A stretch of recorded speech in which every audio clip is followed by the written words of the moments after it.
Hello guys, तो आपका स्वागत है मेरे चैनल रिव्यू फ्रॉम हकला में। हम आज बात करेंगे एक एनिमे जो ऑन गोइंग है, जिसका नाम है the beginning after the end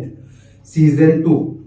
इसके स्टूडियो का नाम है स्टूडियो ए कैट और इसके डायरेक्टर है केटारो मोटोनागा।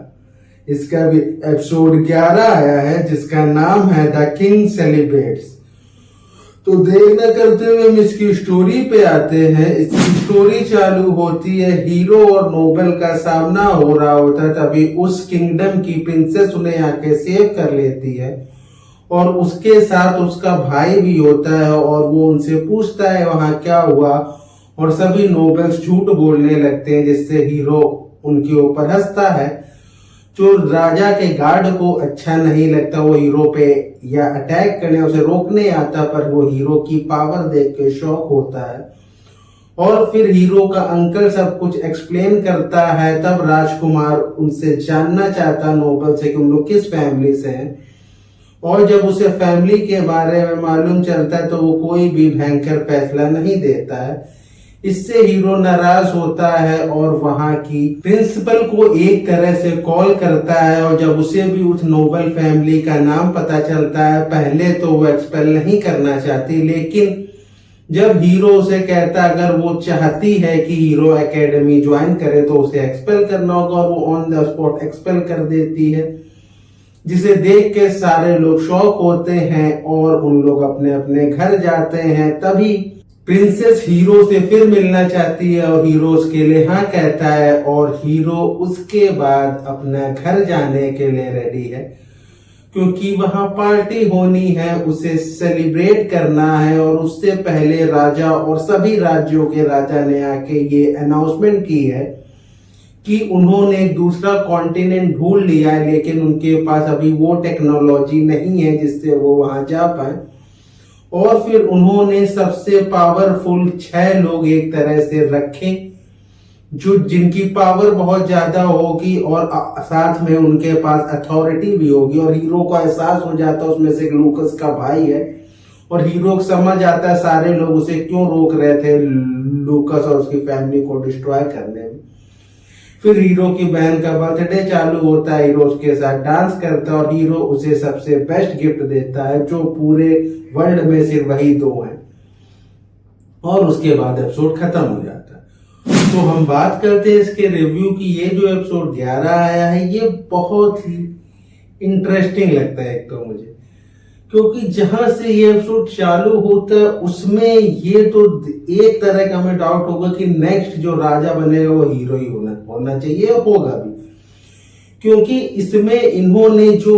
इस राज का प्रिंस शो किया, उसका कैरेक्टर शो किया है कि वो लोगों में भेदभाव करता है, वो मैच्योर नहीं है, उसके पास उतना अच्छा माइंड नहीं है, वो बातें सही से लोगों की नहीं सुनता।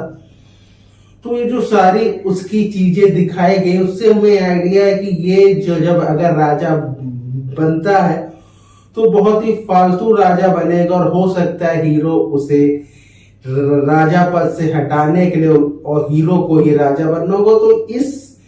स्टोरी के लास्ट तक आते आते या काफी आगे आते थे ये सब चीजें जरूर होंगी। तो इसमें ये शो हुआ है कि जो प्रिंसेस है वो भी हीरो को लाइक करती है, वो भी अभी से नहीं जब उसने उसको पहली बार देखा था। तो ये सारी चीजें एक अच्छी स्टोरी की ओर, अच्छी सीरीज की ओर लेके जा रही, और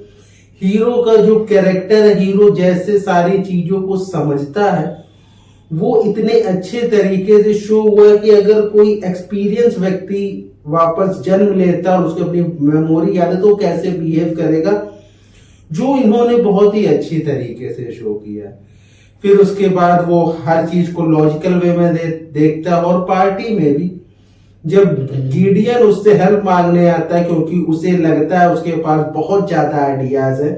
और हीरो भी उससे मानता है कि उसके पास बहुत आइडियाज है, लेकिन वो इस जो वर्ल्ड है इसकी जो नेचुरल ग्रोथ है वो उसे छेड़ना नहीं चाहता, और उसे अफसोस या रिग्रेट हो रहा है कि उसने उनको एक शिप बनाने का आइडिया दे दिया, क्योंकि ये उस वर्ल्ड का नेचुरल कोर्स नहीं था। तो हीरो उससे कहता है कि मैं इंटरेस्टेड नहीं हूं, लेकिन गीडेन उसकी हेल्प चाहता, तो वो सिर्फ ये चाहता जब भी उसे उसके माइंड की नीड हो कोई चीज समझने में, तो वो उसकी हेल्प करे और वो भी उसकी किसी ना किसी तरह से हेल्प करेगा और हीरो उससे सहमत होता है। तो ये कहानी बहुत ही अच्छे रूप में जा रही है, अच्छे मोड में जा रही है। इसमें फाइट सीन ना होने के बावजूद जो हीरो का स्टाइल शो हुआ, हीरो का बात करने का, चीजों को देखने का, सोचने का और फैसला लेने का तरीका, चाहे वो अपने फ्यूचर के बारे में हो, अपने पास्ट के बारे में हो, हर चीज के फैसले, चाहे वो जब कोई लेडी उसे लाइक करती है वहां पे उसे कैसे रिस्पॉन्स करना है, वो सारी चीजें उसके कैरेक्टर के हिसाब से इतने अच्छे से शो होती है कि हाँ वो पिछले जन्म में राजा ही था। तो ये चीजें देखने में बहुत अच्छी लगती है। इसमें कॉमेडी डालने के लिए इन्होंने एलाइजा के कुछ सीन रखे तो वो भी काफी इंटरेस्टिंग फील होते हैं। तो अगर मैं इसे रेट करूं अभी के अभी, तो मैं 10 में से 8 या 9 दूंगा, क्योंकि कुछ ना होने के बावजूद काफी अच्छा लगता है। लेकिन एक जो प्रॉब्लम मुझे लगी कि जायरस एकेडमी की जो प्रिंसिपल है वो हर चीज बड़ी आसानी से उसने उसे एक्सपेल कर दिया, उसने कॉलेज के बारे में, स्कूल के बारे में नहीं सोचा, तो ये थोड़ा वियर्ड लगता। तो ये रिव्यू हम इसी के साथ खत्म करते हैं। Bye bye.